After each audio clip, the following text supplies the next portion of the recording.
Pemerintah Aceh menggelar high level meeting tim pengendali inflasi daerah TPID Aceh triwulan 2 tahun 2019 di Gedung Serbaguna Setda Aceh Kamis 2 Mei 2019.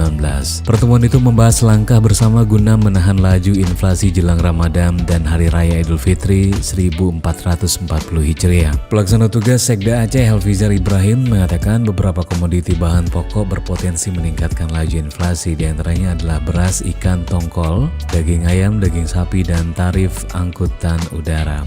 Agar tidak terjadi inflasi di luar kendali, hari ini TPID semua wilayah perlu bersinergi guna merumuskan langkah pengendalian terutama untuk mengatasi tingginya permintaan bahan makanan oleh masyarakat, kata Helvizar. Untuk itu Helvizar juga meminta agar distribusi bahan makanan berjalan lancar dan juga stok tersedia dengan cukup.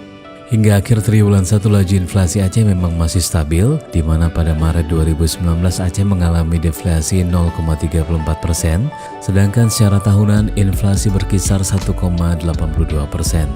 Penyebab utama dari deflasi itu berasal dari makanan pokok harian yaitu ikan tongkol, beras, dencis, ikan kembung, dan juga cumi-cumi. Namun demikian, Helvizar juga meminta agar seluruh anggota TPID bersiap-siap sebab pada triwulan 2 tahun 2019 tren inflasi diyakini akan meningkat.